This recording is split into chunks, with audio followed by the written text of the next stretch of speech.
Izin Pak Is.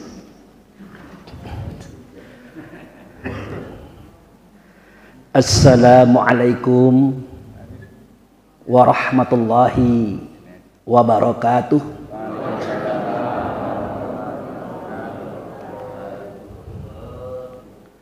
Alhamdulillah wa syukurillah lillahi ta'ala la rahmatillahi alaina aina fazal subhi hadarna fazal masjid insyaallah rahmatullahu alaina wa ala nabil karim Muhammad sallallahu alaihi wasallam hayassallimu alaihi Allahumma sholli ala sayyidina Muhammad wa ala ahli sayyidina Muhammad amma ba'du. Yang saya hormati Bapak Ketua BKM Masjid At-Taqwa beserta jajarannya, yang saya hormati Pak Imam Khotib Bil Ghorim, yang saya hormati para pemuka masyarakat, kaum ulama cerdik pandai dalam negeri, yang saya hormati bapak-bapak, ibu-ibu, para jamaah, wabil khusus di sini ada guru saya, orang tua saya, Bapak Haji Harus Susli SI, dan juga ayahanda saya, Bapak Iskandar Ramis. Jumpa lagi kita, Pak. Kita banyak bersyukur kepada Allah. Dengan anugerahnya kita diberi kesehatan dan kekuatan. Sehingga tadinya kita ini jantungan, Pak, sebelum Ramadan ini. Takut-takut tidak ketemu dengan bulan Ramadan ini, Pak. Kalau tidak ketemu, ampun yang rugi gitu. Nanti kita ceritakan kenapa bisa rugi aja itu tuh. Pokoknya tidak ada keistimewaan di dunia ini kecuali adanya di bulan Ramadan. Takutnya itu.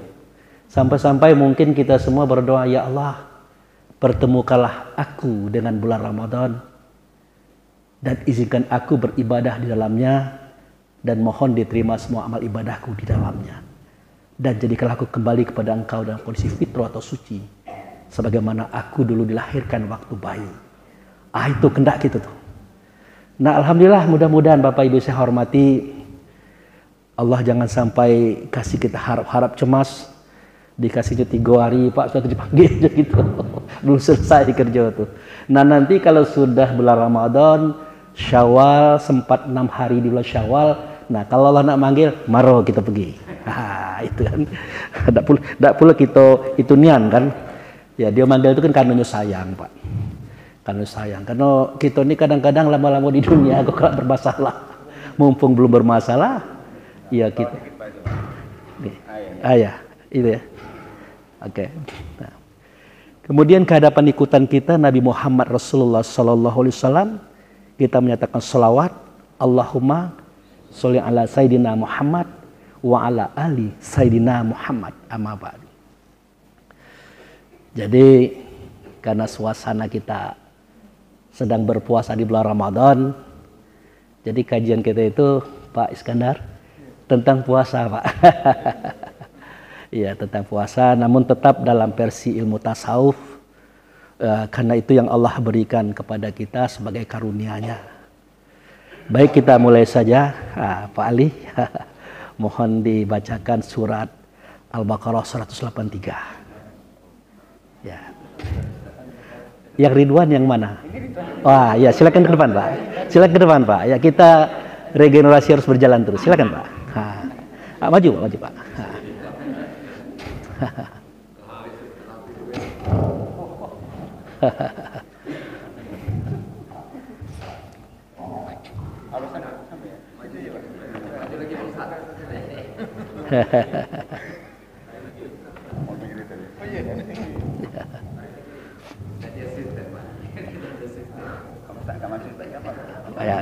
Agak sini tidak apa-apa juga ya.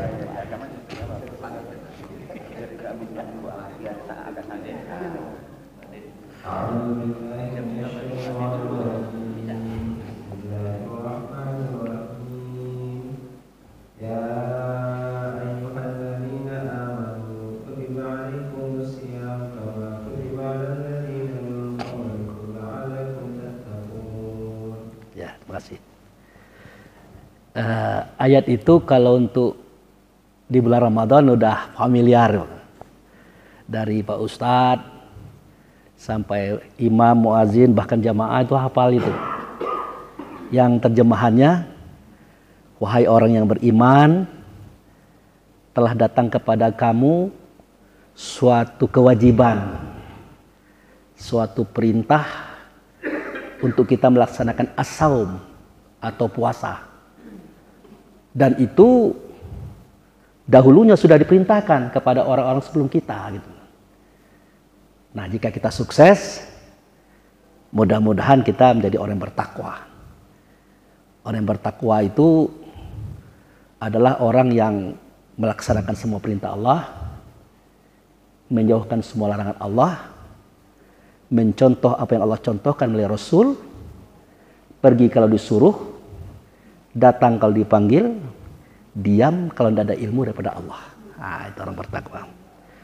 Nah, kita masuk kepada hai orang-orang beriman. Jadi kalau dalam kajian umum ditanyakan, Pak, orang beriman itu yang mana? Ya pasti kita mengatakan, wah kita ini orang beriman. Nah, apakah itu salah? Enggak, benar itu. Tetapi kalau kita masuk kepada kajian tasawuf, dia larinya ke dalam. Bahkan ke dalam lagi. Nah, jadi orang yang beriman itu adalah orang yang percaya. Orang yang yakin kepada Allah itu. Jadi untuk percaya dan yakin ini ya tidak bisa sekedar dengar omon-omon, tidak bisa. Ya dia harus dilihat, dia harus didengarkan, dia harus dihadapi, kemudian sempat berdialog dengan dia. Barulah kita percaya, oh ya Allah itu ada. Ya karena Allah itu adalah nama, dia tidak berbentuk, tidak berupa, tidak bersuara, tidak berkata. Maka Allah itu membangkitkan sifatnya. Itulah Rasul. Bernama ia dengan nama Muhammad. Tapi ingat, sebelum kita mulai, kita garis bawahi. Kalau Rasul itu sifat Allah. Rasul itu wujud serta Allah. Rasul itu adalah utusan Allah. Allah gaib, dia gaib. Nanti dia nyata pada tubuh, badan jasad yang membawanya. Tubuh itulah yang disebut dengan Nabi. Jadi waktu kita cerita ini jangan teringat Nabi dulu, karena Nabi belum ada waktu itu. Yang ada baru Rasul. Jadi suara Allah, kata Allah, perbuatan Allah tidak nyata, maka nyata pada Rasul. Nah, kisah orang yang beriman ini tadi itu dimulai dari surat Ali Imran ayat 96 Pak Ali. Itu 96 97. Apa Pak Ridwan? Inna awal baiti wudi alinnasi lalazi bibaka.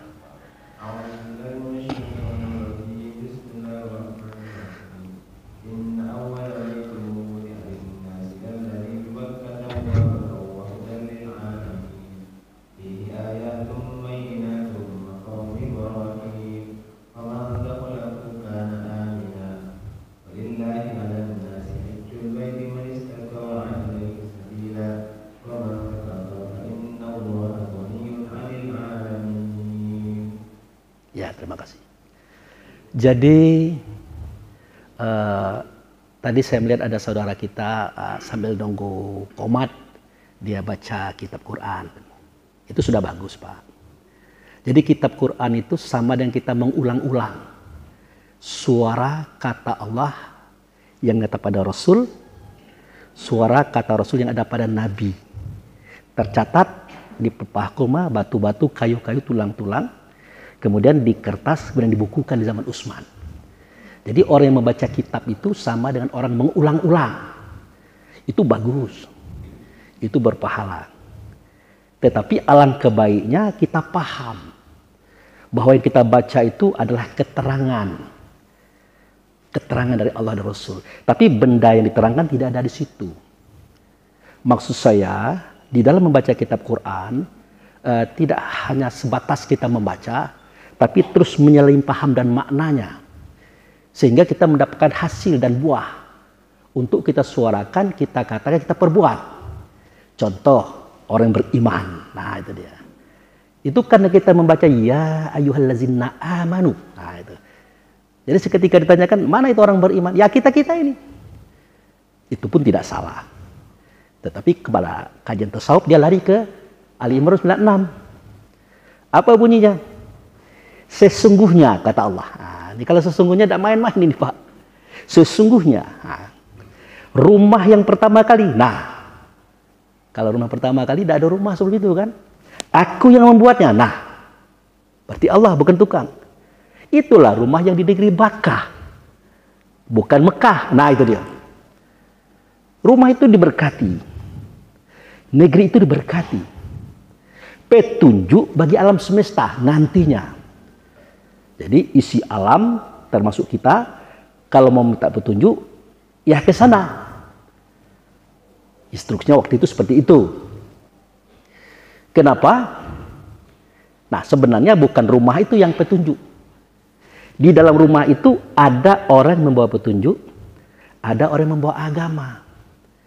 Dialah sifat Allah, wujud serta Allah, utusan Allah yang diutuskan. Membawahi 124.313 orang aulia dan anbiya, membawahi semua kita. Jadi beliau adalah Rasul yang dirasulkan, tersendiri dia. Nah, siapa beliau? Nah, ingat, kita tidak bicara Nabi Muhammad, tapi berbicara Rasulullah yang bernama dengan Muhammad. Antara Rasul dan Nabi itu beda. Nah, itu terungkap pada surah As-Saff ayat 9. Silakan Pak. Huwallazi arsala.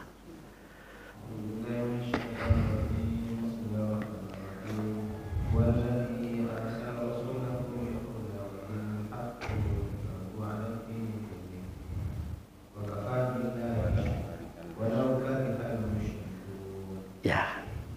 Jadi ini Allah yang berkata melalui Rasul, Rasul berkata melalui Nabi, tertulis pada surah As-Saff ayat 9. Apa kata Allah?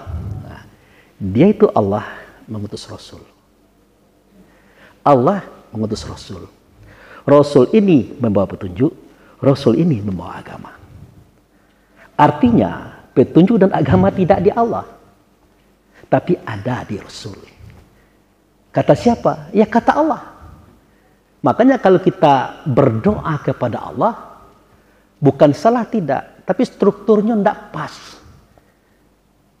Yang pasnya bagaimana Pak Abu Fikri? Ya melalui wasilahnya, melalui Rasulnya. Makanya Muhammad itu adalah wasilah yang diantara kita dengan Allah.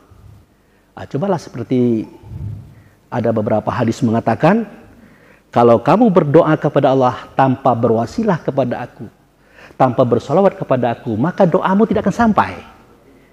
Kenapa? Prosesingnya tidak begitu. Prosedurnya tidak begitu. Makanya tadi kita rame-rame berkunjung kepada Allah, dimulai dengan suara azan oleh Pak Muazzin kita tadi. Setelah suara azan ada doanya Pak Alia.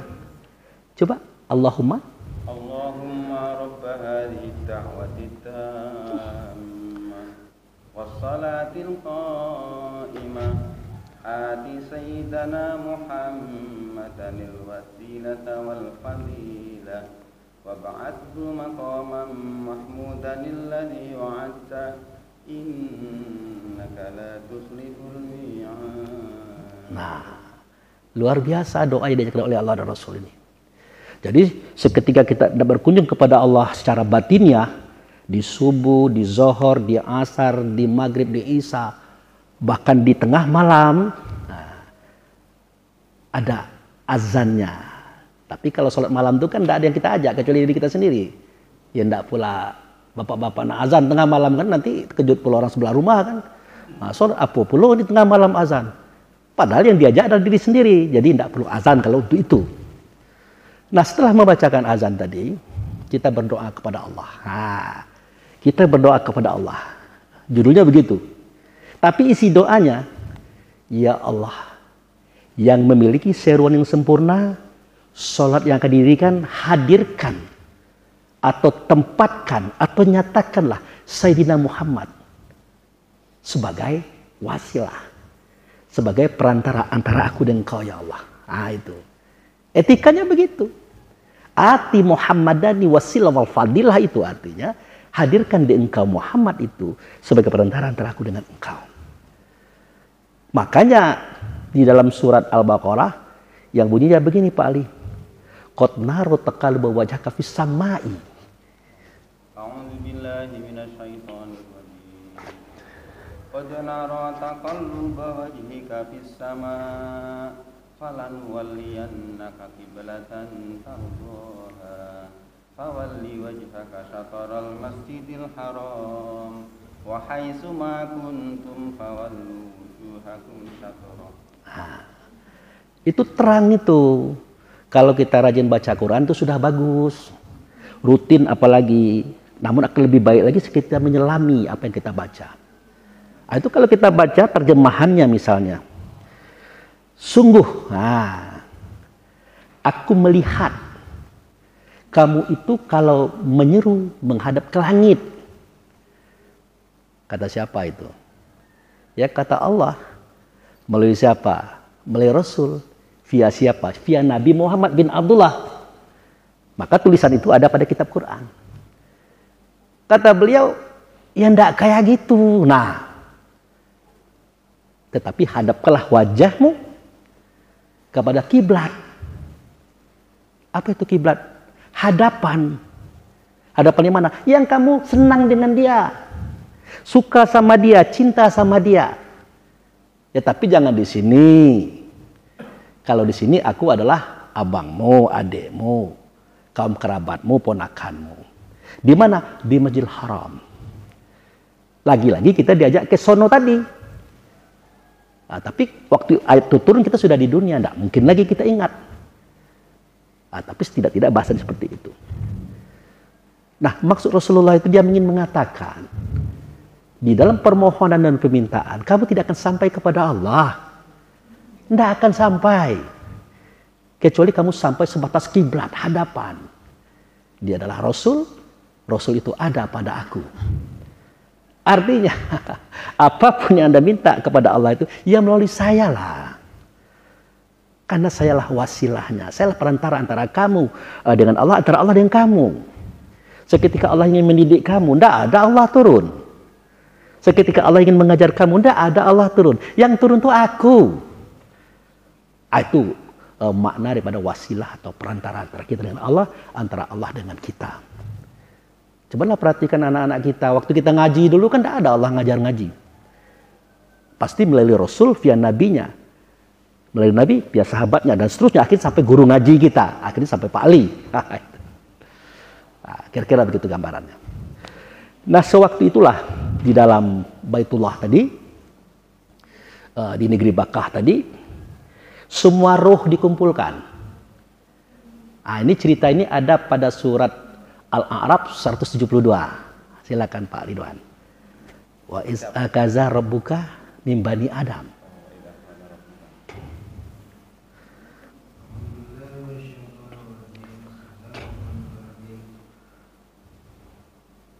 Wa iz akaza min bani Adam.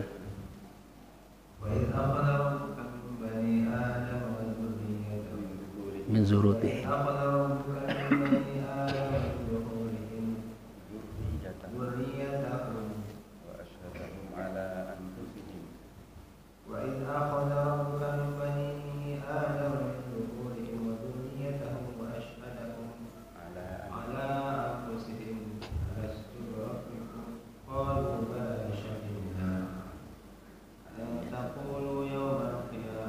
Inna kunna an hazal ghafilin. Nah, ini kan data-datanya lengkap ini. Catatannya lengkap. Tinggal kita mau membaca dan memikirkan serta merenungkan. Tidak tembus, hadiri Allah di tengah malam. Tanyakan. Tentu via Rasulnya gitu. Di tempat yang ditetapkan. Ini tempat ditetapkan aja tidak pernah dibuka ini. Jadi susah kita mau bertanya tempat kita bertemu di mana, tempat kita berkata di mana, berhadapan di mana, kita tidak dibuka. Padahal di Quran dibuka itu. Linurihu min ayatina. Di tempat ini aku buka semua rahasia yang apa yang kamu tanyakan. Itu kan Al-Isra ayat 1. Ada Subhanallazi asra bi'abdihi lailan minal masjidil haram ilal masjidil aqsa allazi barakna haulahu linuriyahu min ayatina. Di tempat itu kubukakan semua apa yang kamu tanyakan. Tapi kan tidak disampaikan. Ini loh lokasinya, inilah tempatnya. Di sini nanya ya, nanti saya jawab kata Allah. Tentu dalam rasa hati jawaban itu terdengar. Termasuk kajian kita malam ini, semua itu tidak dapat di buku, tidak dapat di kitab, tidak. Tapi kitab itu mengarahkan kita ke tempat itu untuk bertanya. Dijawab. Makanya disampaikan hari ini. Nah, waktu itu dikatakan, ingat oleh kamu. Nah, kenapa Allah berkata wa'iz? Artinya ingatlah. Artinya kita waktu itu melihatnya. Kita mendengarnya, kita ada di sisi itu. Tapi kita lupa. Makanya ingatlah seketika Tuhanmu mengumpulkan semua keturunan atau rohnya anak Adam. Nah, waktu itu kami angkat saksi atas diri mereka. Ditanyakan kepada mereka, alastu bi rabbikum. Nah, itu. Adakah tidak aku ini? Adakah tidak aku ini dengan Tuhan kamu? Kalau Allah kan Tuhan, Pak. Kalau aku dengan Tuhan siapa? Ya tentu sifatnya Allah. Wujud serta Allah, utusan Allah yang dirasulkan saat itu. Dialah yang ngomong. Dialah yang kita lihat. Yang kita dengar suaranya yang kita hadapi. Makanya semua roh menjawab, bala syahidna. Benar engkau dengan Tuhan kami menyaksikan. Maka terjadilah sujud yang pertama di situ sambil berucap, asyhadu an la ilaha illallah wa asyhadu anna Muhammadar Rasulullah. Ingat, Muhammadur Rasulullah, bukan Muhammad Nabi. Nah, itu dia. Harus kita garis bawah itu. Aku bersaksi, tidak ada zat, tidak ada sifat, tidak ada nama, tidak ada perbuatan kecuali Allah lah dianya. Kenapa Allah? Karena Allah itu ruang. Allah itu waktu. Makanya Allah tidak di ruang, Allah tidak di waktu. Karena Allah itu ruang, Allah itu waktu. Dia meliputi. Di dalamnya ada zat, ada sifat, ada asma, ada if'al. Nah, itu uraiannya khusus. Nah, itu tidak ada kecuali Allah. Tapi tidak nyata Allah saat itu. Yang nyata adalah utusannya bernama ia dengan nama Muhammad. Itulah yang mengatakan alastu birabbikum tadi. Bala syahidna. Benar kami menyaksikan. Nah, yang menyaksikan adalah semua ruh anak Adam. Dialah yang melihat, mendengar, yang berdialog langsung. Dialah orang yang percaya kepada Tuhan tadi. Yang yakin kepada Tuhan tadi. Dialah yang disebut dengan orang beriman yang kita ceritakan pagi hari ini. Jangan kita artikan orang beriman itu hanya orang Islam. Tidak. Orang beriman itu adalah orang yang punya keyakinan bahwa Allah itu ada. Rasul itu nyata. Dan mereka pernah berdialog dengan Allah dan Rasul di tempat itu, waktu itu. Hanya saja setelah turun ke dunia, ada dia tinggal di Amerika, Cina, Indonesia, Arab, dan macam-macam. Ada berada pada keyakinan Islam, Hindu, Buddha, Kristen, macam-macam. Tetapi di dalam dada mereka adalah roh yang pernah menyaksikan Tuhan pada saat itu. Jadi panggilan puasa ini bukan untuk kita saja, untuk mereka semuanya. Tentu kalau orang selain Muslim, dia pengen berpuasa, tentu ada aturannya. Pertama, dia harus beriman dengan rukun iman yang 6. Itu. Terutama, dia harus berukun Islam yang 5. Bersyahadat kan, seterusnya. Kalau tidak seperti itu, percuma saja. Dia melaksanakan ibadah seperti yang diajarkan oleh Allah dan Rasul. Karena dia belum bersyahadat. Dia belum mengulangi persaksiannya. Dia belum sholat. Jadi kalau puasa, kita puasa tapi tidak sholat, ya lumayan lah puasa kan. Tapi kalau bisa puasa juga sholat. Gitu. Jadi orang beriman itu Pak. Adalah semua ruh yang dipanggil, diundang oleh Allah. Pada surah Al-Baqarah 183. Surah itu, kutiba alaikumusiyam. Telah sampai kepada kamu kewajiban untuk kamu melaksanakan asyam. Nah, persoalan asyam ini masih banyak yang gimana ya, kita lupa mungkin ya. Seketika kita membaca hadis Nabi, iza jaa Ramadan wa futihat abwabul jannah wa ghuliqat abwabun nar wa sufidatis sayatin. Nah, kita lupa dengan ayat 143 tadi. Jika datang bulan Ramadan, dibuka semua pintu surga, ditutup semua pintu neraka, dibelenggu setan. Nah itu. Bagaimana bisa setan terbelenggu? Ya dibuka dulu pintu surga itu. Dibuka dulu. Sayang 1000 kali sayang, kita hanya membaca kata Jannatun Naim, tapi kita tidak berpikir apa itu Jannatun Naim. Cerita itu bukan cerita akhirat itu. Jannah itu kebun, Naim itu rasa. Di sini rasa itu, itulah hati.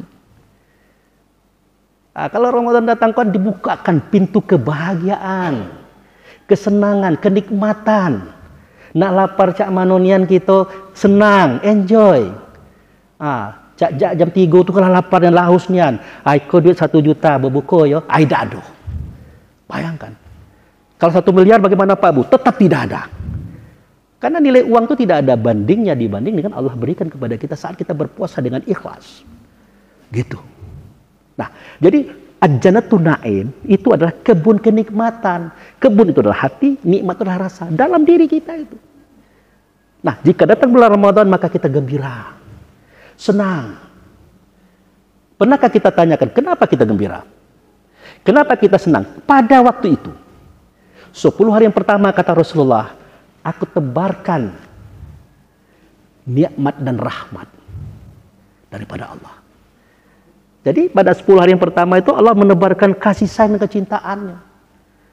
Padahal Allah tahu pengupat dengan kita, pengicu kayak kita, peribut kayak kita, pengasut kayak kita, tukang fitnah kayak kita, merengam Allah sebenarnya. Tapi karena mendengarkan ya ayyuhallazina amanu kutiba alaikumusiyam, woi bergegas gitu. Bersihkan rumah, bersihkan tempat tidur, bersihkan pakaian, bersihkan badan. Kenapa Pak sibuk? Menghadapi Ramadan. Ngapa Bapak? Saya akan berpuasa. Sudah. Jatuh hatilah Allah. Cintalah, kasihlah Allah kepada beliau. Padahal Allah marah dengan dia itu. Tapi karena dia sudah seperti itu, seakan-akan Allah lupa perangai buruknya beliau. Sayang dia. Itu. Karena Allah sayang kepada kita, cinta kepada kita, maka bahagialah hati ini. Itulah dibuka pintu surga. Kan gitu Pak. Nah, karena begitu nikmatnya kebahagiaan ini, kita tidak mau menodai kenikmatan itu. Biasanya kalau ada orang bawa gunjing, tahu gunjing Bu? Upean, kita layani. Nah, seketika kita menikmati betapa indahnya rasa surga itu di batin kita, Pak Abu, ya kenapa? Tahu tidak Pak Abu, tetangga sebelah? Apa itu? Wah, jangan. Aku ini lagi menikmati surga loh. Kamu ini bawa neraka kepada aku, pusing nanti aku. Pusing pemikiranku, pusing perasaanku, pusing gelisah hatiku. Neraka tumbuh pada diriku. Itu. Jadi dibuka pintu surga itu artinya kita menerima kebahagiaan, menutup pintu neraka itu artinya kita menolak semua kemaksiatan. Baik datang di luar kita ataupun datang dalam diri kita. Kita tolak semuanya. Itulah prosesing menutup pintu neraka. Nah, otomatis setan terbelenggu. Nah, itu dia. Setan terbelenggu. Pak Abu, ada hadis mengatakan yang membelenggu setan itu bukan kita. Siapa? Allah. Baik. Kita ini tidak boleh nolak pandangan orang. Kita hargai. Kalau memang Allah yang membelenggu setan, pertanyaannya kenapa di bulan Ramadan itu masih ada tipu daya, hasut fitnah, perampasan, perampokan, pembunuhan. Wah, itu setan yang lepas ikut 2 ekor Pak Abu. Wah, daca itu. Allah itu rapi. Nah, itulah menandakan bahwa jin, iblis, setan itu wajib kita ketahui. Karena yang membelenggu setan itu bukan Allah, tapi kita. Makanya judulnya, Ya ayyuhallazina amanu. Wahai ruh yang ada diri setiap insan, telah datang kepada kamu suatu kewajiban. Apa itu? As-saum. Menahan, memenjarakan, membelenggu. Nah itu dia. Berarti Allah dan Rasul kan tahu. Kita tuh tahu siapa itu jin, kita tahu. Siapa itu iblis, kita tahu. Siapa itu setan, kita tahu. Tetapi selama tidak tahu. Kita kira jin iblis setan itu di kuburan. Kita kira jin iblis setan itu di gunung-gunung, di hutan-hutan, di rumah-rumah buruk. Padahal di situ adalah jin. Di kita ini kan ada dua bangsa nih Pak di dunia ini. Ada bangsa yang terbuat dari tanah badannya, itu kita. Ada bangsa yang terbuat dari api, itu bangsa jin juga. Kedua-duanya punya hak agama. Makanya wa ma khalaqtul jinna wal ins illa liya'budun. Aku tidak ciptakan jin dan manusia kecuali untuk menyembah kepadaku. Artinya hak agama sama kita dengan dia. Karena dia tidak kelihatan, dia itu nakal ada Pak. Yang baik juga ada. Yang nakal ini sering jadi pocong. Jadi kuntilanak macam-macam. Kita kira itu ya setan. Makanya waktu kita haji, kebetulan saya belum haji Pak, cuma umroh saja. Itu ada lempar jumroh ya, Ayanda. Lempar jumroh itu yang dilempar tuh tiang Pak. Pas. Woi, serunian Bapak melempar tuh. Wah iyalah melempar setan. Padahal melempar tiang. Sejatinya setan dilempar itu bukan di situ, di sini. Tak. Kapan?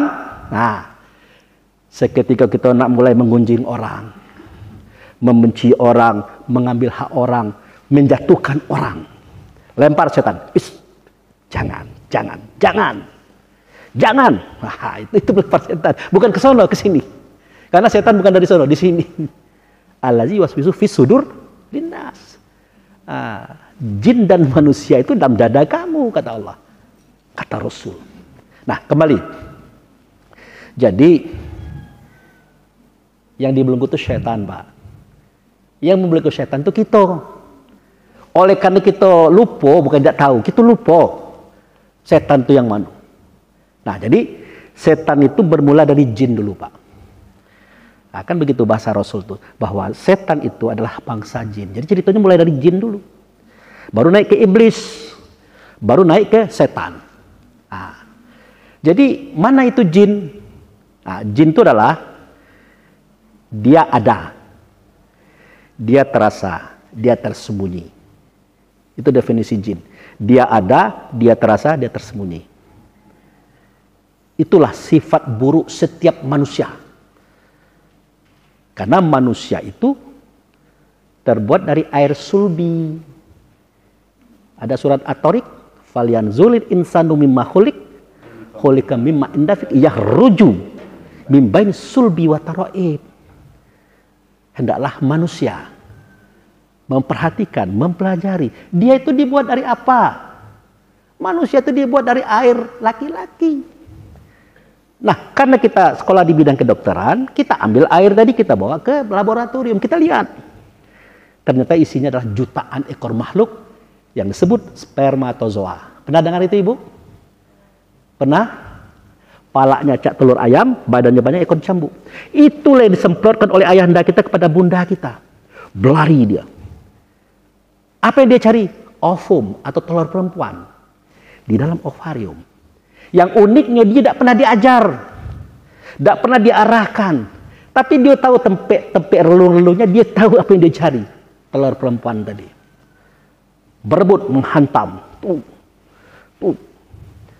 Di antara mereka itu ada satu yang berhasil merobek telur tadi.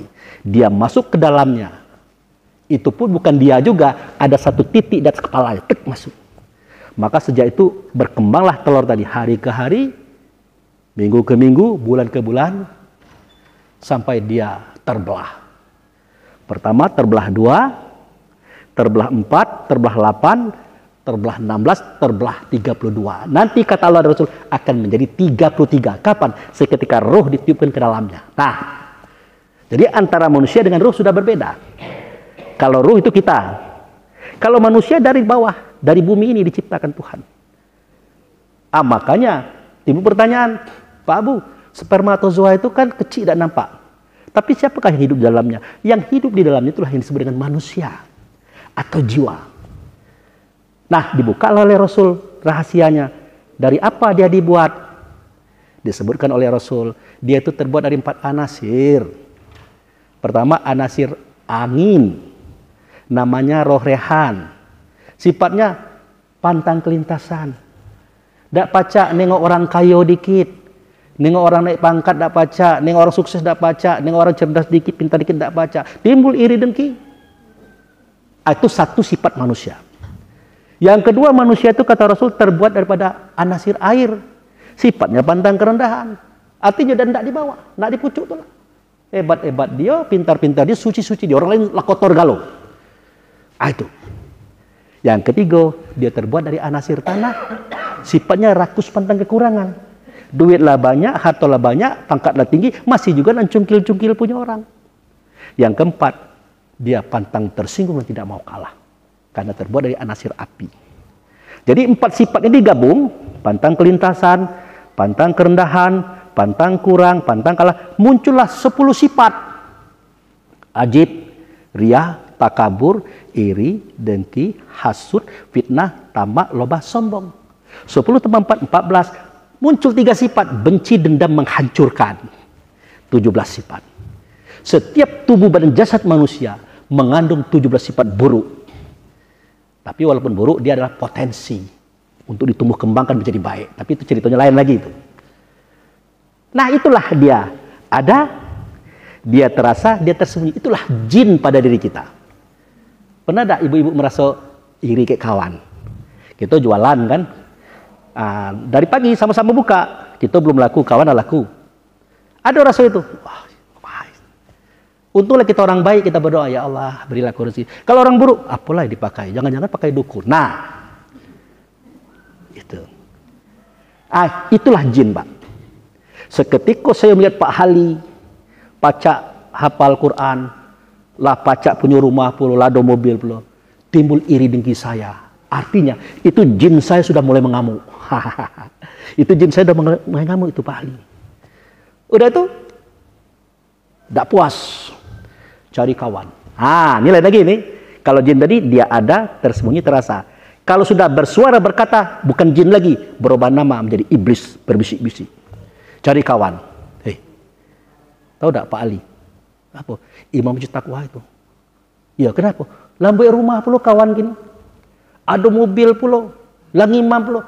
Dari mana dapat segala-gala? Nah, itu didorong oleh rasa tidak baik di hati.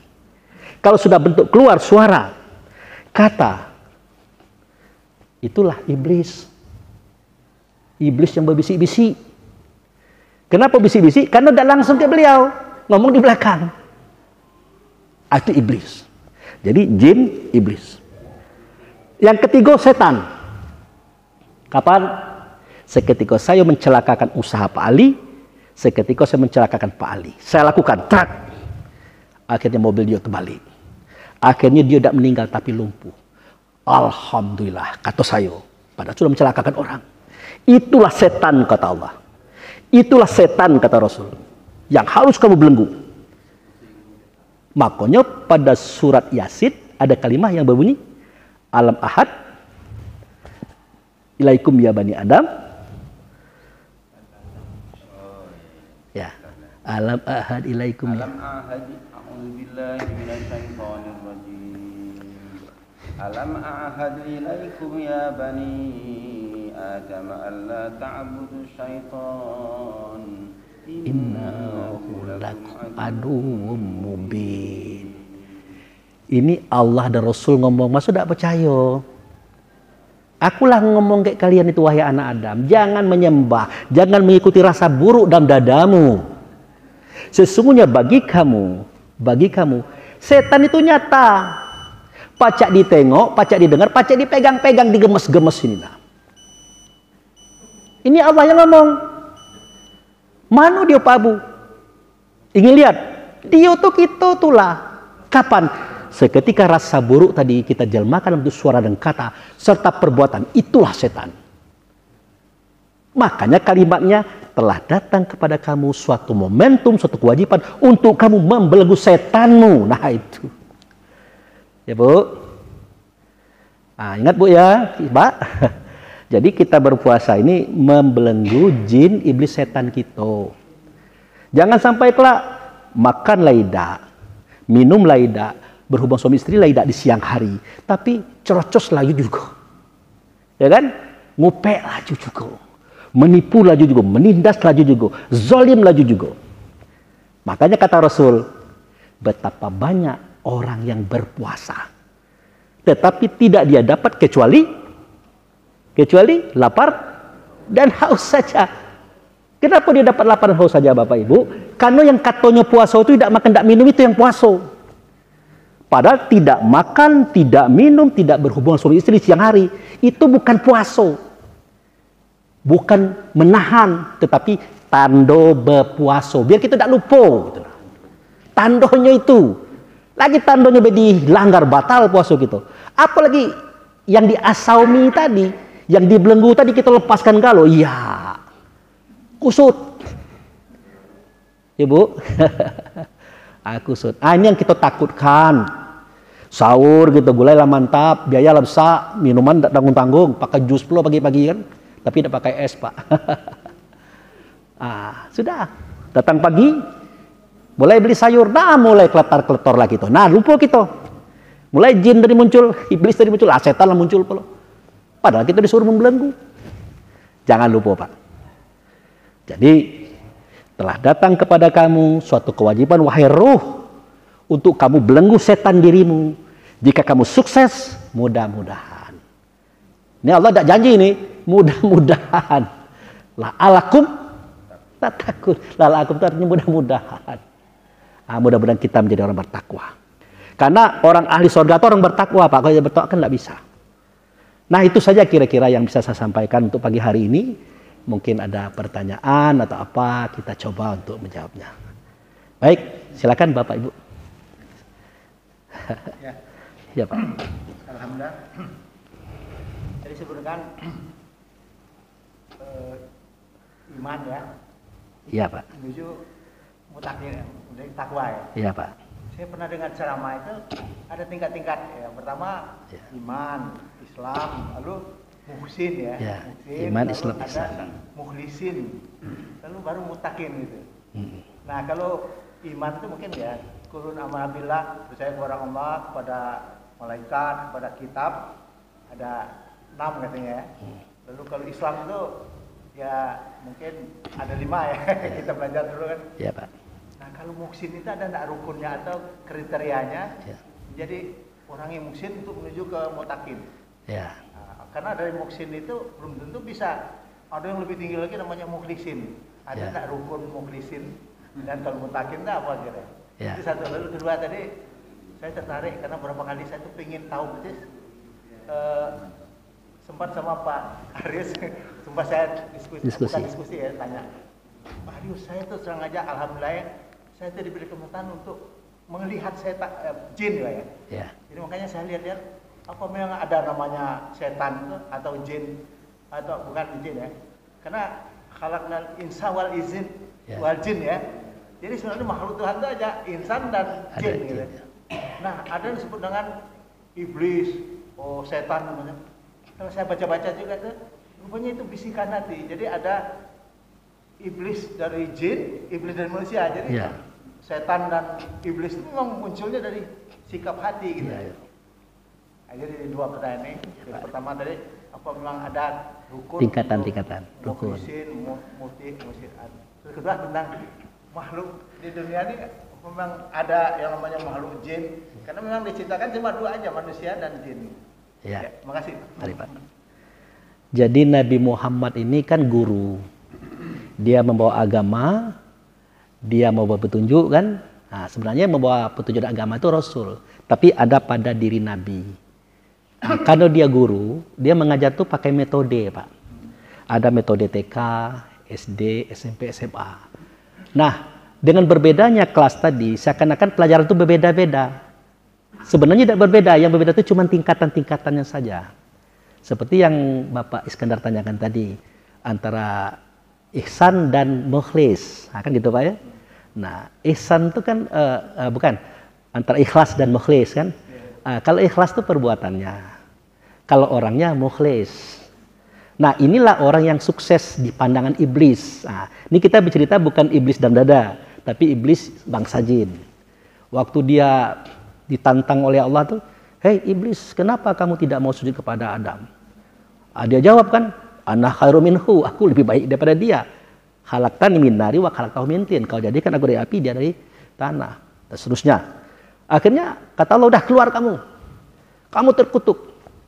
Maka kata iblis, "Ya Allah, karena aku terusir gara-gara Adam, izinkan aku hidup umur panjang sampai hari berbangkit. Aku akan ganggu, aku kacau mereka itu. Sehingga engkau tidak akan menemukan mereka bersyukur kepada engkau. Kecuali satu orang." Siapa itu? Orang yang ikhlas. Nah ini. Orang yang ikhlas ini Pak, kajinya itu udah mantapnya gitu. Contoh gini. Ada orang berutang ke itu Pak. Waktu berutang tuh nangis-nangis kan Pak. "Tolonglah Pak Ali, sejuta baik, anak aku nak ujian, ndak dapat itu Pak Ali, ini apa, ndak bisa masuk ujian. Gagal dia tahun ini." Ya karena Pak Ali ini orang baik, dia pinjamkanlah uang 1 juta. Berapa lama Bu? 1 minggu aja. Nah, jadi seminggu ditelepon, "Bu, bagaimana Bu yang 1 juta? Oh nanti Pak Ali, seminggu lagi." Akhirnya lah sebulan, 2 bulan, 3 bulan. Hampir plus tahun. Pas ditanya, marah dia. Baru 1 juta. Lah ributnya, nelpon terus. Nah, karena Pak Ali orangnya berilmu, berpengetahuan, tidak pula jadi masalah. Berarti memang dia udah tidak bayar. Udah, dirobahlah itu menjadi sedekah saja. Ya Allah, aku jadikan itu sedekah bagi diriku untuk dia. Kapan? Kalau nyu meninggal, kalau aku meninggal. Loh, kok begitu Pak Abu? Takutnya kelas ini, pas diikhlaskan nyu datang Pak, ngasih duit. Ini Pak Ali aku bayar. Awal kita ikhlaskan, tidak boleh terima gitu. Pas dia meninggal, pas aku meninggal, aku ikhlaskan. Apa resikonya Pak? Kalau ada orang berutang 1.000 kayak gitu, 1.000 rupiah, tidak kita ikhlaskan, kita lah lemak-lemak dalam surga Pak, lah minum-minum, lah makan-makan. Pak Abu Fikri mana? Pak Abu Fikri? Itu dia, sini. Anda jadi saksi, utang sianu 1.000 belum bayar. Apa kata Pak Abu Fikri? Udah dapat, aku rela. Tidak bisa. Kalau direlakan kemarin waktu di dunia. Akhirnya jadi saksi Pak. Jadi saksi itu berkumpul dengan orang-orang yang jumlahnya triliunan, itu panas-panas gitu. Ahli surga. Nah mendingan kita bebaskan hari ini. Kita dapat pahala, orang itu tidak dapat dosa, kita aman-aman saja dan baik-baik saja. Nah orang seperti itu hanya orang yang punya ilmu. Itulah orang ikhlas. Tidak pacak iblis ngucap dia itu. Udahlah Pak Ali, jangan disedekah. Enggak, saya jadikan sedekah, saya tahu ini bermasalah di akhirat. Nah, itu. Nah, jadi orang mukhlis tadi orang ikhlas Pak. Orang ikhlas itu kalau ada ilmunya tidak pacak Pak. Tidak pacak. Termasuk juga kita bantu orang dari sekolah SD, SMP, lah jadi orang lah kayo rayo kita tidak dipedulikan yo. Wah, nyotu sekolah tuh aku nyekolahkan. Kalau orang ikhlas tidak akan mengatakan itu. Kenapa? Karena dia tahu yang menyekolahkan orang itu adalah Allah, tapi melalui saya. Selesai urusan. Tidak boleh pula kita mengklaim saya menyekolahkan. Tidak boleh. Yang menyekolahkan dia adalah Allah, tapi melalui saya. Tapi kalau nak membatalkan pahala gitu, katakanlah saya menyekolahkan, dia selesai. Makanya orang ikhlas itu tidak akan terjebak. Kenapa? Ada ilmunya. Nah, kemudian kembali kepada cerita masalah jin tadi. Jadi kalau boleh saya katakan untuk sementara ya, ada makhluk Allah itu badannya terbuat dari tanah, itu kita. Ada makhluk Allah itu terbuat dari api, itu bangsa jin. Yang terbuat dari tanah, walaupun dia dari tanah, unsur angin, air, apinya ada. Mereka terbuat dari api, unsur angin, air, tanahnya ada. Jadi di kita ada jin, di bangsa jin itu ada jin juga. Di kita ada iblis, di bangsa jin itu ada iblis juga. Di kita ada setan, di bangsa jin itu ada setan juga. Makanya dalam surah Al-Jin itu kita temukan 2 kelompok. Ada yang beriman, ada yang kafir. Ada yang buruk, ada yang baik. Tapi kebanyakan manusia-manusia bodoh di antara kamu, kata jin tadi, banyak datang pada jin-jin bodoh kami. Sehingga dia menyembah. Kan ada itu Pak? Ada. Jadi dalam hak kehidupan, kita dengan jin itu sama, Pak. Nah, saya memang ada makhluk yang namanya setan, ada iblisnya dan Oh, ya. Jadi jin, iblis, setan itu perbuatan. Perbuatan. Misalnya begini. Seketika kita kan manusia nih. Kalau kita keluar rumah bawa cangkul, itu bawa cangkul ke kebun, itu nanti petani namanya, Pak. Kalau kita keluar rumah bawa buku ke kampus, itu dosen. Kalau kita dari rumah bawa sangke ke pasar, itu pedagang. Kalau dari rumah itu pakaian coklat-coklat, itu polisi. Jadi bentuknya sama, tapi pekerjaannya beda-beda. Jadi yang dikatakan jin itu adalah diri kita seketika mengikuti 17 penyakit hati tadi. Itu jin. Nah, yang dikatakan iblis itu diri kita juga seketika kita mengeluarkan rasa ini dalam bentuk suara kata. Itu diri kita juga. Yang dikatakan setan, diri kita juga. Kapan? Seketika kita merusak orang. Jadi karena pekerjaannya itu modelnya beda-beda, namanya juga beda-beda. Tidak bedanya seperti ini rambut, Pak, ya. Benar, Pak? Kalau ini rambut juga sebenarnya, tapi namanya lebih beda. Alis, ini bulu mata, ini kumis, ini janggut dan seterusnya. Dia rambut juga berbeda nama karena berbeda tempat dan berbeda fungsi. Itu, Pak. Jadi maaf ya, sebagai bahan ya, saya kira ada Pak. Ada, Pak. Karena saya pernah tugas di daerah animisme gitu. Iya, Pak. Seperti orang Dayak itu banyak animis gitu. Iya, Pak. Terus saya juga pernah tugas di tempat orang Hindu, Bali. Di Bali itu pokoknya ada jalan belok gitu, pajang itu. Memang ada sering kecelakaan gitu. Di situ malah dikasih sajen itu karena di situ ada yang pelihara katanya, jin gitu. Iya. Terus juga maaf ya di Curug itu ada, tapi maaf aja orang Cina itu banyak. Dia ngasih sajen di batu menangis itu. Iya. Jadi saya udah pikir-pikir apa memang, dan karena saya pernah nengok itu, tapi harus lewat perantara, Pak. Iya, Pak. Itu juga memang makhluknya besar, kayak manusia juga, malah pakai jubah gitu ya. Iya.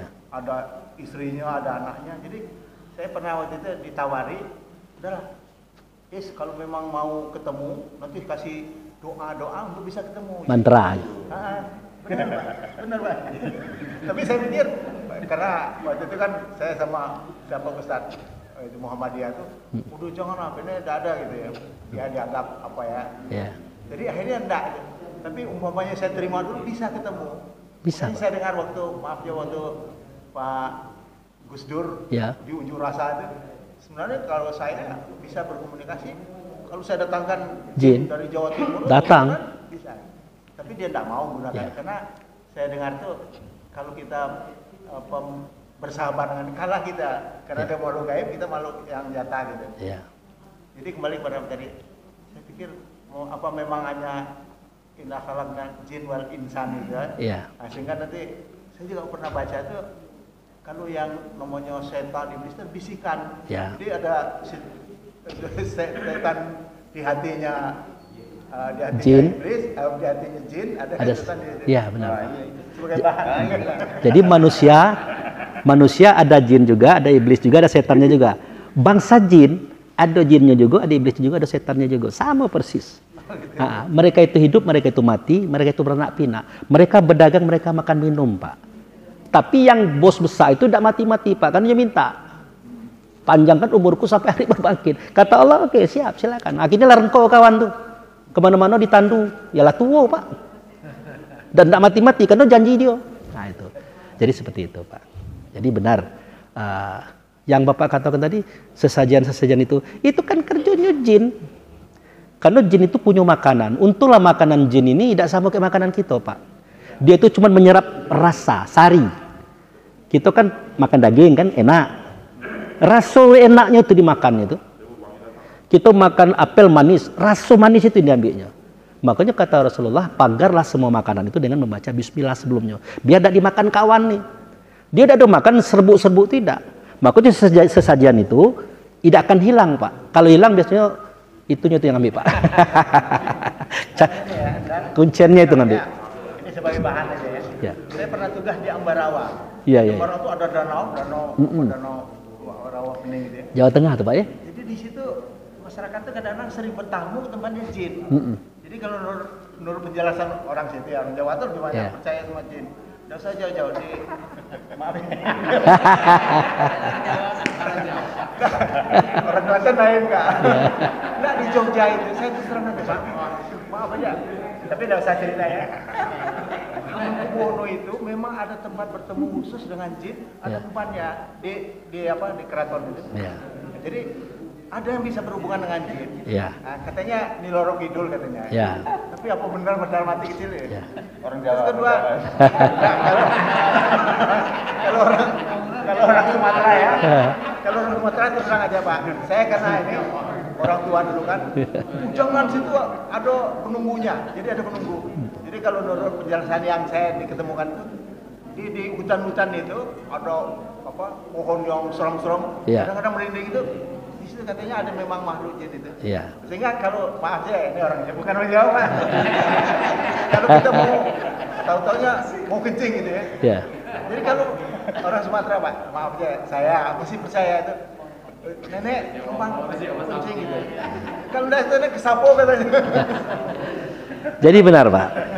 Jadi kalau kita merujuk kepada kitab Quran, bangsa jin dan manusia itu untuk bertuhan itu sama, sifatnya sama. Masalah dia berkomunikasi, bekerja sama dalam Islam itu ada bolehnya Pak. Dari mana kita bisa lihat? Dari kisah Nabi Sulaiman. Nabi Sulaiman ini kan punya dua pasukan, ada bangsa jin, ada bangsa manusia. Nah ahli teknologi itu bangsa jin Pak. Karena dia sebelum Nabi Adam lahir dia sudah ada. Dan dia sudah punya teknologi. Makanya teknologi Sulaiman itu luar biasa Pak. Belum ada di dunia sekarang kalau Bapak masuk rumah orang ngangkat baju, ngangkat kain, tidak ada. Tapi dalam Sulaiman ada. Waktu Ratu Balqis mau masuk kan ngangkat rok dia itu. Jangan diangkat kata Sulaiman, itu kaca. Tapi penglihatan Ratu Balqis itu air. Itu satu. Itu teknologi jin itu. Kemudian pernah terjadi Nabi Sulaiman waktu Ratu Balqis mau sampai ke kerajaan dia, sampai kata Sulaiman, teknokratku dari jin dan manusia ke sini. Yang jin itu ifrit namanya Pak. Yang manusia tuh lain lagi. Frit, kau dulu. Kalau Singgasana Balqis itu dibawa ke sini berapa temponya? Berapa lama? Gampang itu bos. Berapa lama tuh? Bos kan lagi duduk tuh. Ya, coba bos tegak. Duduk sampai. Ya, masih lama kata Sulaiman. Aku lebih cepat dari itu, aku ndak. Maka berkatalah orang dalam kitab. Berkatalah seseorang yang berilmu dengan kitab. Ada Pak Ali? Ada. Bisa dibacakan? Bisa.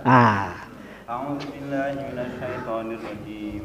Qala allazi 'indahu 'ilmun minal kitab ana atika bihi qabla an yartadda ilaika tarfuk. Berkatalah orang yang dalam dadanya ada ilmu tentang kitab. Ingat bukan buku, ilmu tentang kitab. Aku baginda bisa. Berapa lama? Baginda kan lagi nyegil tuh, kalau bahasa selatan nyegil. Nyegil tahu Bu, nyegil. Buka mata. Dia buka mata, pejamkan baginda. Buka, sampai. Sampai Pak. Nah kalah kau ifrit dengan beliau nih. Ya apa boleh buat, batas itulah ilmu kami. Walaupun kami itu, ilmu kami tidak sebanyak beliau nih. Gitu. Itulah yang disebut dengan transformasi yang sekarang baru mau dikembangkan. Di zaman Nabi Sulaiman sudah ada. Kalau bapak-bapak mau ke Jakarta mungkin 58 menit atau 1 jam kan. Di zaman Sulaiman tidak pakai itu. Mau kemana bos? Cina. Sampai. Cuman Nabi Muhammad tuh berbahasa halus. Nabi Sulaiman tuh ada sejadah terbang. Berbahasa halus itu Pak. Karena hanya batas itu. Cara berpikirnya itu. Padahal kalau kita uji inian, duduk atas sejadah terbang, terpelanting lah gitu Pak. Ya kan? Nah, pada zaman Sulaiman itu juga ada kalimat yang mengatakan Sulaiman memerintahkan para jin tadi membuat piring sebesar kolam. Ada. A'udzu billahi minasyaitonir rajim. Ya'maluna lahu ma yasha'u min maharib wa tamasil wa jifanin kal jawabi wa quturir rasiyat. Bayangkan Pak, piring sebesar kolam itu untuk apa Pak? Untuk makan. Sebesar kolam. Itulah UFO yang kita sebut hari ini. Jadi kita ini kesiangan. Kita ngomong kita lah yang paling modern, orang dulu kuno. Tanpa kita sadari, modern terjadi berkali-kali. Kafir, dihancurkan Tuhan, kiamat, kuno lagi. Modern lagi kafir, dihancurkan lagi, kuno lagi. Begitulah. Lah kita ini lah mulai modern lah, mulai macam-macam. Rupanya orang dulu lebih modern daripada kita. Yang saya lihatkan ke Pak Ali itu yang AP, laptop, kapal selam macam-macam itu dia ada di relief terpark itu tertulis di candi-candi itu. Setelah belajar, wah kita baru mulai, mereka sudah selesai. Itu di zaman Sulaiman, Pak. Jadi Sulaiman bekerja sama dengan jin itu real adanya. Rasulullah juga berdakwah kepada bangsa jin real adanya. Ada ayatnya, Pak? Ya qaumana ajibu da'iyallahi wa aminu bihi yaghfir lakum min dzunubikum wa yujirkum min adzabin alim. Artinya telah datang sekelompok jin kepada Rasulullah. Dia belajar ngaji, dia mengkaji. Tapi sebelumnya dia berkata gini, ngomong ke kawan-kawannya, aku sudah menemukan seseorang, ilmunya persis kayak ilmunya Musa. Padahal Musa itu murid beliau sebenarnya di awalnya kan. Siapa itu? Muhammad. Akhirnya ditentukanlah waktu, tempat mereka belajar. Itulah masjid jin sekarang itu, Pak. Itu tempat Nabi ngajar jin tadi. Nah persoalannya, apakah hari ini kita bisa bekerja sama dengan jin? Ingat perang Badar. Pada waktu itu diturunkan 3.000 malaikat yang Allah izinkan. Ini kita lari ke malaikat. Lari ke Jibril CS. Padahal bukan. Malaikat itu katanya malak. Ini guru saya nih. Orang yang dipercaya. Orang yang percaya dalam satu tugas. Siapa mereka? Karena dia banyak, malak ini banyak, maka malaikat namanya. Dia itu bukan Jibril CS. Dia itu adalah orang yang pernah ngaji dengan Muhammad. Bangsa jin itu. Makanya kalau dia nebas, belum sahabat itu baru nak mukul, kepala orang itu tergelinding. Siapa yang nebas? Ya dia itu. 3.000 orang yang diizinkan oleh Allah saat itu. Jadi ada kerjasama bangsa jin dengan bangsa manusia itu sudah ada. Tetapi mereka itu tidak bisa melanggar etika. Karena aura kita ini kuat, Pak. Misalnya begini, kita biasa terkejut dengan astagfirullahaladzim. Itu kalau ada jin macam-macam yang nakal, astagfirullahaladzim itu tuh menyambar dia, tas, mati dia, Pak. Makanya tidak berani macam-macam kayak gitu. Beda dengan kaget Ajinomoto, Aida kemati dia, Pak. Makanya rajin-rajinlah melatih istighfar. Itu adalah senjata kita untuk makhluk halus. Mungkin itu aja Pak Iskandar. Hari sudah siang, kasihan ibu-ibu. Jawa itu bukan semuanya. Jawa Klaten. Oh. Bapak, ya silakan Pak. Ada satu lagi Pak ya.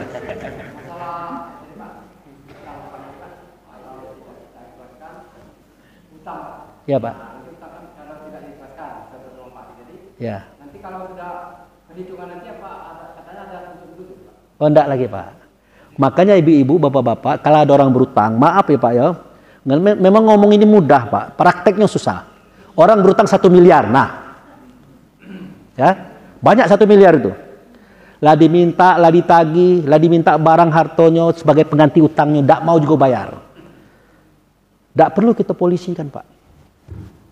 Enggak bermanfaat Pak. Utang enggak dibayarnya, dia masuk penjara, anak bininya sarung. Nambah dosa kita. Bagusnya bagaimana? Disedekahkan. Sudahlah ya Allah, aku dan pusing-pusing, aku ikhlaskan baik. Kapan? Tunggu dia mati. Atau tunggu aku mati. Maksudnya kalau udah terjadi kiamat. Iya Pak, iya. Ya kita ceritakan dulu Pak. Ya. Jadi setelah kita ikhlaskan, tapi di garis bawahi Pak ya, seketika aku mati, aku ikhlaskan, seketika dia mati, aku ikhlaskan. Pertanyaannya kenapa cak itu Pak Bung? Takutnya kelak Pak Ali, kita lah ikhlaskan. Kita lagi susah, kawan bawa duit 1 miliar. Diterima tidak boleh lagi. Kita lah ngasih. Kecuali kita terbuka, aku sebenarnya lah ikhlas Pak. Tidak usah Bapak bayar. Tidak apa-apa. Pak Ali, terimalah. Memang ini duit Bapak.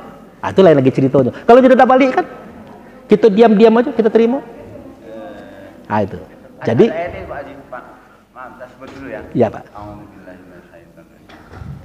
Wa in kana dzu usratin fanadhiratun ila maisarah wa an tasaddaqu khairul lakum in kuntum ta'lamun. Itu di ujungnya itu kan? Orang yang berutang sulit, tunggu dia longgar. Ya. Kalau nggak dibayar-bayar, kamu relakan. Itu. Tujuannya itu Pak. Tujuannya itu Pak. Diikhlaskan, direlakan tujuannya itu. Cuman tanda kutip. Kalau dia meninggal atau aku meninggal. Takut semua. Kita lo meninggal, dia lo meninggal, kita lah ikhlaskan, dia bayar. Diterima cak mana, diterima cak mana. Diterima keliru gitu. Ditolak kita butuh duit. Gitu aja Pak ya. Tapi kalau tidak diikhlaskan hari ini, nanti Bapak lah dalam surga Pak. Saya contohkan 1.000 rupiah tadi. Lagi lemak-lemak dalam surga, minum-minum, makan-makan. Pak Abu Fikri mana Pak Abu Fikri? Ya saya keluar dulu kata Ridwan. Ngapa? Pak, ngapa? Kata Allah di pengadilan, kau saksi. Saksi apa? Ada orang berutang 1.000 yang tak kau ikhlasan kemarin. Oh tidak, aku rela. Tidak bisa. Hari ini kau keluar dulu jadi saksi. Lemak kalau sehari 2 hari Pak. Ribuan tahun tegak tuh Pak. Tidak minum, tidak makan di situ tuh. Panas-panas campur kayak orang-orang yang tidak beres. Gara-gara duit 1.000. Katakanlah gara-gara duit 1 miliar. Makanya bahasa Pak Ali tadi dalam Al-Quran tadi jelas. Kalau ada orang berutang, longgarkan. Rasa-rasanya susah, udah, anggaplah sedekah. Bukan sedekah terpaksa, itu solusi yang Allah berikan melalui Rasul tadi. Itu Pak ya? Oke? Nah. Sudah Pak, Bu? Ya. Demikian dulu Bapak Ibu saya hormati. Tentu banyak salahnya, janggalnya, saya minta maaf. Kalau ada benarnya itu daripada Allah dan Rasulnya. Demikian, terima kasih. Wabillahi taufiq wal hidayah. Assalamualaikum warahmatullahi wabarakatuh.